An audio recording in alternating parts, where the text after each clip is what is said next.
Come in, sit down. You've let all the bloody heat out. This is the coldest night I can recall in these frozen wastes.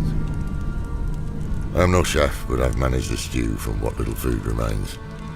Fortify yourself. For this is the final story I have to tell you, and you will need your strength to endure. This is the tale of the end of days. I told you of the brave heroes that defeated Diablo and Baal, and of the destruction of the World Stone and Mount Arreat by Tyrael, the Archangel of Justice. In the aftermath, his essence dispersed, and though no angel had done so before, Tyrael was able to restore his form in the realm of Pandemonium. After decades away, Tyrael returned to the high heavens. There he tried to convince his fellow members of the Angiras Council that they were meant to protect the innocent, and that the fate of humanity was pivotal to the future of the eternal conflict. However, they remained committed to their laws, leaving Tyrael no choice but to renounce his angelic nature, shedding his wings to embrace mortality before being cast out of the heavens. And so he fell willingly to Sanctuary, a shining star that landed in the ruins of Tristram Cathedral. New Tristram had established itself just outside the ruins of its predecessor, a thriving settlement, home to Deckard Cain and his young ward Leah. She was the daughter of Adria, who had once lived in Tristram, and grew into a wise young woman under Cain's mentorship. A group of adventurers from across Sanctuary set out to investigate the fallen star. Instead, they found a man who had lost his memory. In an effort to help this fallen stranger, Cain sent adventurers to recover the man's sword, broken and scattered in the surrounding lands. The quest would cost Deckard his life at the hands of Magda, the powerful leader of a fanatical coven devoted to Belial. With his last breaths, Cain managed to repair the stranger's sword. In doing so, he repaired Tyrael's memory, as well as the Sword of Justice itself, Eldraine. For this deed, and for many, many more, I believe history will judge Deckard Cain amongst the greatest Haradrim, representing the best of what the Haradric Order can be. His contributions to the Haradrim and to humanity cannot be overstated. The day he left us was a dark day for us all. In that moment of deep loss and grief, Leah was overcome by a dark power within herself. When the power burst free, it was strong enough to drive Magda away. This was the first sign that her destiny was cruelly marked by forces greater than any knew.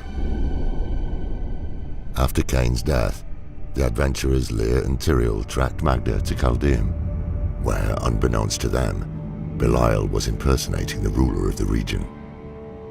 Their pursuit ended in the dry deserts of Kyrgyzstan, where they confronted Magda and struck her down, avenging Cain's death. The heroes found another ally in Adria, Leah's mother, who wanted to help her daughter contain the growing darkness. She helped them uncover the location of the Black Soul Stone, an extraordinary artifact created by the renegade Haradrim Zoltan Kulle, which could trap multiple essences of both angel and demon, then permanently destroy them. Black Soul Stone in hand, they confronted Belial and revealed his great deception. Defeating him, they sealed him inside this Soul Stone prison. But, as we have seen time and time again, evil is never idle. Azmodan, the Lord of Sin, had undertaken an audacious invasion of Sanctuary, seeking the Black Soul Stone for himself. All the great evils save he and Diablo had been trapped in the Soul Stone, giving Azmodan an opportunity to become the prime evil. His vast demonic army erupted from Arreat Crater, the scar left behind by the World Stone's destruction. The party hurried to aid the forces of Bastion's Keep, the only defense against Azmodan's forces. Though the fortress had been battered, the adventurers fought through legions of demons and overcame the Lord of Sin at the heart of the crater, sealing him in the Black Soul Stone as well. It seemed as though the tide was turning in humanity's favor. But Adria had other plans. She had lied about the Black Soul Stone. having used it to mark the souls of all 7 great evils for containment, while leaving Diablo unbound. The witch then offered Leah, her own daughter, as a vessel for Diablo's return, an act she had planned since her child's conception. When Aiden sought solace with her in Tristram, Adria had already pledged herself to the Lord of Terror's service. Under the guise of her care, she used the prince's torment to her advantage, allowing Diablo to deepen his hold on the prince. When he left as the Dark Wanderer, so too did Adria. Soon after, she bore his child, Leah, whom she left in Chaldeum under a friend's care. Children should not be punished for their parents' sins, no matter how grave they may be. From the moment of her birth, Leah's fate was tied inextricably to Diablo, his essence part of her creation. With Adria's betrayal revealed, Diablo seized control of the Black Soulstone, using it to channel the essences of all the Lords of Hell into himself. Brimming with power, he twisted Leah's body into a new horrific form, the Prime Evil. With his newfound strength, he set his eyes on a prize far greater than our world, the utter destruction of the high heavens. With his unheralded power, the Lord of Terror breached the diamond gates of the high heavens. He single-handedly routed Imperius, leader of the Angiras Council, with barely a thought. The Prime Evil opened hell rifts inside the Silver City, unleashing the minions of the Burning Hells, leaving him to continue towards the Crystal Arch. As demons ravaged the Silver City, the heroes came to Heaven's aid. They fought their way through hordes of demonkind, aiding the heavens where they could, and soon arrived atop the Silver Spire to battle Diablo himself. Against all odds, the Prime Evil was defeated, his essence trapped in the Black Soulstone. Tyrael returned to the Angiras Council as a mortal, now embodying the aspect of wisdom. And for a moment, it seemed like Sanctuary might see peace. But, as you know well, peace does not last. All was not well with the high heavens. Decades before Diablo's assault on the high heavens, Malthael had abandoned the council, the heavens, and his position as the aspect of wisdom. The ravages of the eternal conflict must have taken their toll on Malthael's mind. I often wonder what he saw had convinced him to forsake wisdom for death. Malthael had long desired an end to the eternal conflict, and finally saw his chance with Diablo's defeat. With the 7 great evils gone, he turned his attention to humanity. But Malthael was not interested in winning our hearts and minds. His solution was far simpler, far colder. To Malthael, humanity would never be more than demon spawn, and for the eternal conflict to reach its conclusion, all demonkind needed to be eradicated. But to achieve his ultimate goal, Malthael had to retrieve the Black Soulstone, which was now in the hands of what remained of the Haradrim. I likely owe my life to Eldraine.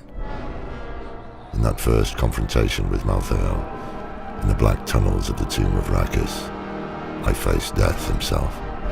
As my brethren fell and died, I was protected behind a magical shield that Tyrael raised using his sword. When we emerged onto the city streets, we were met with horror beyond comprehension. Prize in hand, Malthael and his reapers laid waste to Westmarch. The grisly slaughter I witnessed there nearly destroyed me. They were harvesting the souls of the people. With each death, Malthael grew more powerful. Malthael soon took the Black Soulstone to the Pandemonium Fortress, where he began to manipulate its power. Struggling to find where he had gone, the adventurers turned to the only person on Sanctuary who might know Malthael's location, the traitor Adria. The witch, however, did not wish to cooperate, and transformed into a terrifying monster empowered by blood magic. Delivering final justice against Adria's betrayal, they struck down the abomination and set out for the Pandemonium Fortress to confront Malthael. By the time they arrived, it was too late. Malthael had already sent the Black Soulstone to Sanctuary, and it was fulfilling its dark purpose. tearing the demonic essence out of every single person. Freeing the spirits of their own kin and leaders, the heroes became one with death, and were finally able to fight against Malthael on even ground. A great battle ensued, and in a last-ditch effort to secure victory, Malthael shattered the Black Soulstone to take on the power of the great evil still trapped inside. The heroes valiantly rallied in defense of Sanctuary, the power of the spirits within allowing them to defeat death itself. The aftermath of Malthael's use of the Black Soulstone saw Tyrael gone from Sanctuary and countless dead. What happened to Diablo remains a mystery that haunts me. I chose solitude and ale over futile efforts to bring light back into our world. But there are times, such as this, where I feel hope struggling to take root once more. But to hope for salvation while doing nothing to attain it brings only ruin. I have learned this many times over. Judge a person by their actions, not their words. Lilith has returned. You sense the daughter of hatred in the growing shadows, as do I. I can no longer fight with steel and blood, but perhaps the knowledge I've shared will act as an armor in your own battle with the coming darkness. Take care, young scholar, wherever your path may lead you. I hope for your sake, it leads down a different path than mine.